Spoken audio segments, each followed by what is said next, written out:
Do you think that there's like an unfair amount of problems that we ask lifecycle marketing to solve? Curious, like what metrics or KPIs that like your lifecycle team is responsible for at Atlassian? 100% content or more channels activated or, just more will not solve a fundamental issue in the product. Yeah. And it's interesting because I've had scenarios throughout my career where I've asked a question of like, hey, I can't figure out how to do this thing. And someone replies with like a 30-page document. And I'm like, you lost me right there. Like, if you genuinely think that this document is what is helpful, I can't help you. Like, I'm not, what is so fundamentally wrong in the UX of the product or the in-product notifications or the way that you've named the tabs? If you genuinely think that the right answer is, oh, here's our product guide, you just didn't know that it was there, and it's going to take me 3 hours to just understand the thing, product is fundamentally broken. I talk about this a lot too, right? The right tool for the right job, and I think this is a problem, particularly as a lot of companies, and I've seen this in other enterprise companies, the idea that we can expand the use of this tool for other audiences. And that might be true. But again, if it requires a 10+ page onboarding document for that audience, that new segment to understand, you might be asking them to use the wrong tool.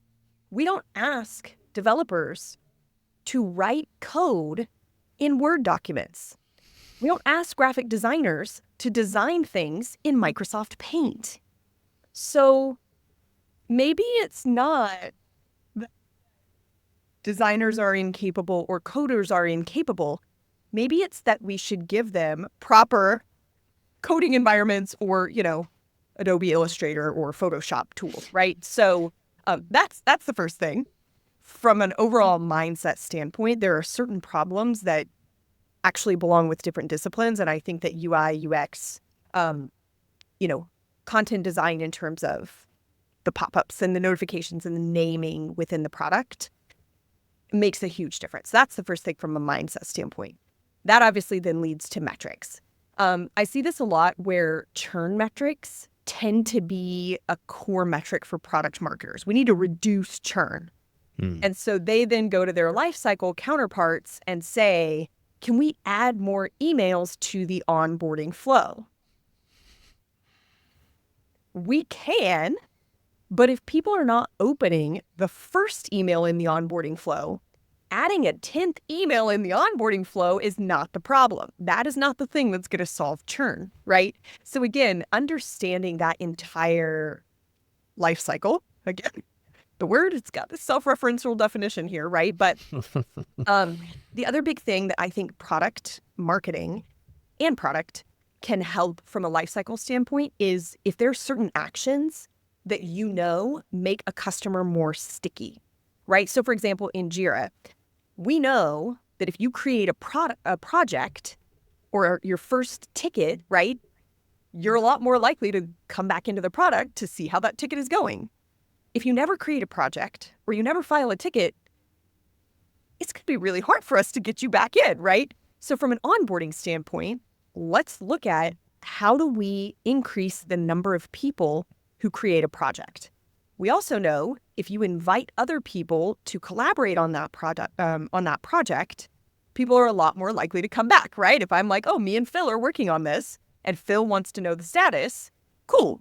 He's going to come back in because that's where the status is, right? So looking at those two key actions, we can then go back and say, okay, from an onboarding email standpoint, let's say, we also have access to in-product messages. So we know we can say, okay, maybe I say, Ashley, create your first project. And then when I go in and do that, I know the next action that I should pop up from an in-product messaging standpoint is, Ashley, invite your teammates. And if we're really smart, which we are, we have some information about who I tend to collaborate with, right? And so then I could say, suggested people, do you want to invite Phil, right? So let's say I've created my first project. You and I have collaborated in the past. Now when I go to create my next one, it'll pop up very easily for me to say, oh, do you want to invite Phil? And also we saw Phil was collaborating with this other person. Maybe do you need to invite them too? Actually, you know what? Yeah, that would be smart. I'm going to go ahead and invite that other person, right?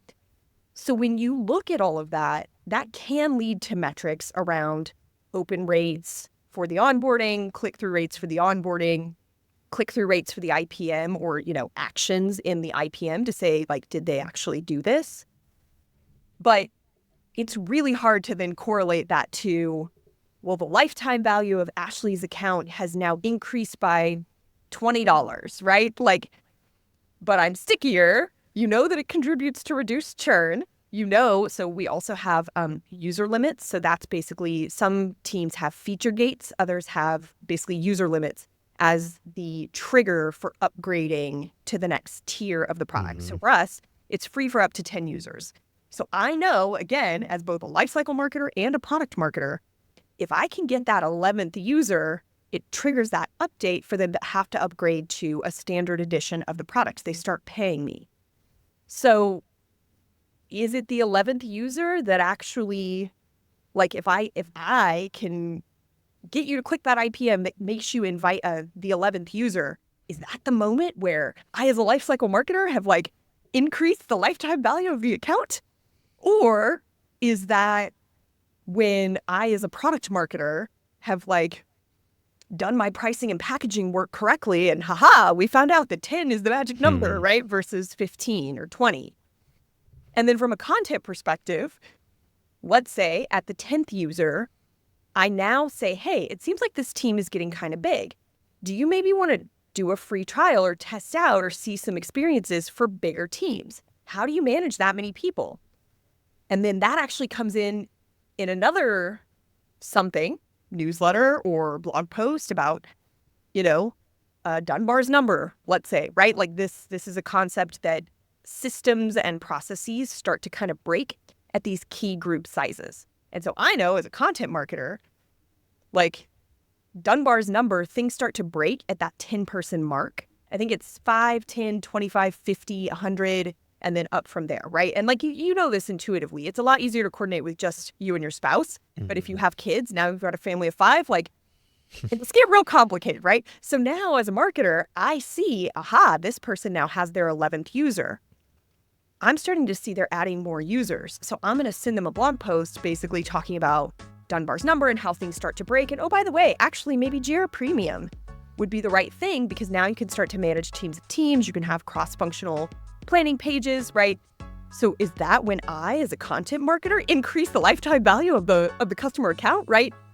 So you can see here, we can attach metrics to all of these things in terms of views, open rates, click-through rates, etc.